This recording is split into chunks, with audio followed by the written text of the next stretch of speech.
Hello guys, it's Egypt and I have some exciting news. Today is my birthday and I finally published my novel. It's finally out. This is the book. It says not for sale. This is like proof of the book. But yeah, this is the book and it's available now on Amazon. I think the paperback won't be available until tomorrow, but for now the ebook is available and the paperback will be available very soon. But yeah, this is my first ever book that I wrote myself. It actually took years. This is my passion, and I plan to write many, many more books. But for now, this is my first book ever as a black woman and a plus size woman to write about an eating disorder that I struggle with. It's crazy. But it's called Under the Porcelain Skin, Memoir of a Black Bulimic. And it's about a girl named Kyra that struggles with an eating disorder. I'm going to read the first chapter today with you guys, and I have a little dolly with me. But yeah, I'm going to read the first chapter, maybe chapter 2 if I have time. And tell me if you guys like it and if you're going to buy it. But yeah, I'm excited to share this with you guys. This is the cover of it and the back. And then also show you a little of it. See? And then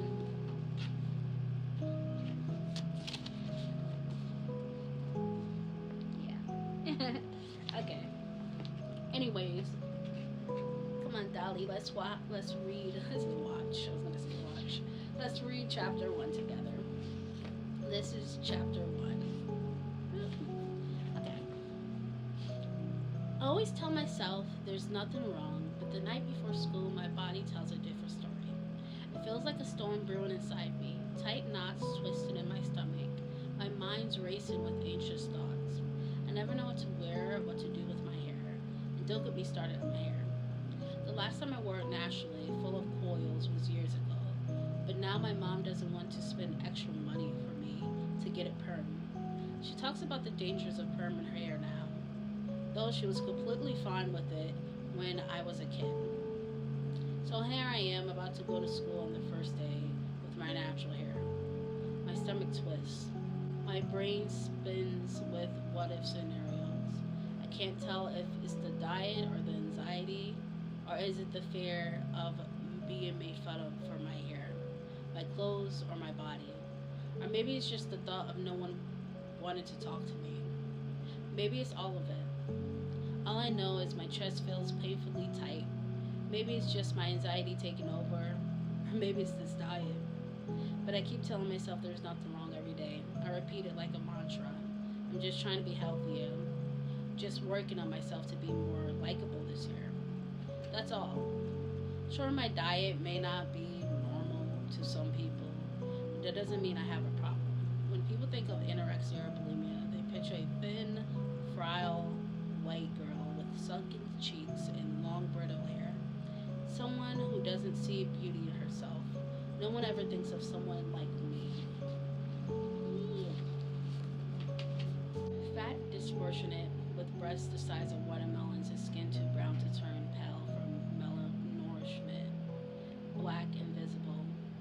I am far from perfect, yet when people see me, they don't see a problem. They just see a curvy black girl. A black girl who isn't supposed to have a white girl problem. But that's my advantage. I can hide it as long as I want, and no one will notice.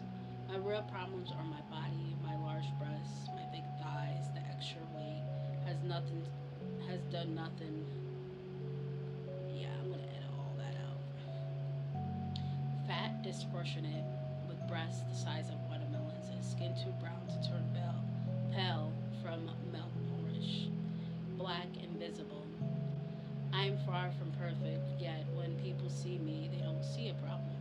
They just see a curvy black girl. A black girl isn't supposed to have a white girl problem. But that's my advantage. I can hide it as long as I want, and no one will notice me. My real problems are my body, my large breasts, my thick thighs. This extra weight has done nothing but hold me back. If I stick to the diet, exercise, and don't fall off the wagon, I will lose the weight I want.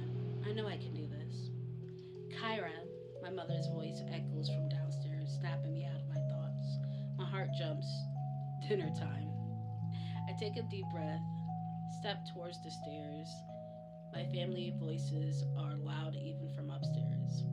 Why were you in my room? Devin, my oldest brother, is shouting. Devin, now 20, has his own life, working long hours and hanging out with his friends, leaving little time for anything else. He still technically lives at home, but it feels more like a pit stop between his shifts and nights out.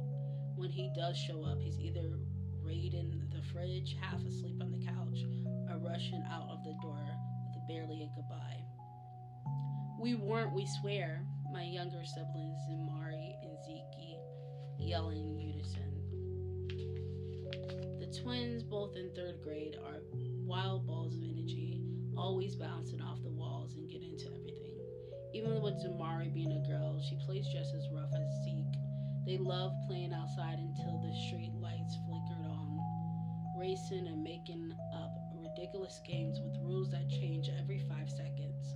They never seem to run out of energy, and honestly, I don't know how they do it. If they're not roughhousing, they're watching cartoons or drawing superheroes, always convinced their latest creation is the best thing ever. They drive everyone in the house crazy, but it's hard to stay mad at them when they flush those playful smirks or when they laugh when their laughter fills the house like an endless melody of chaos and joy. Everyone but their excitement is infectionate. By the time I reach the dinner table, the chaos has settled, but the tension still lingers in the air. I glance at Fiona, my older sister, who sits at the table with her head buried in a book as usual. She's in her last year of high school and already has her own sights set on an Ivy League board somewhere in Asia. She's obsessed with culture, Japan, the Philippines, Vietnam, and she understands that each country is different. She wants to see it all in person, not just through books or documentaries. It's like she's already halfway across the world in her mind, just waiting for her chance to leave. She could read for hours on end if given the chance. I take my seat beside her, inhaling the rich, spicy scent of curry goat, rice and peas, and roti. My stomach clenches, not with hunger, but with dread.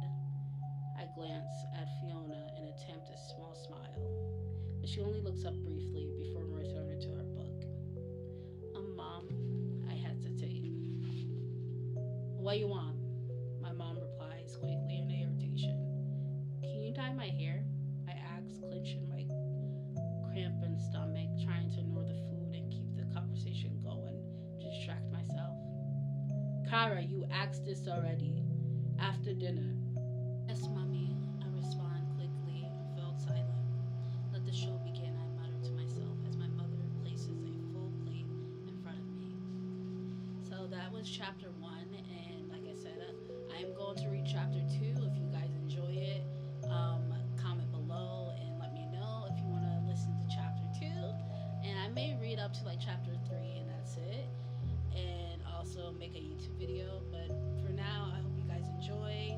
Please get the book and support a black woman with her first novel ever. But yeah, I hope you enjoy this. Have a good day and say happy birthday to me in the comments too.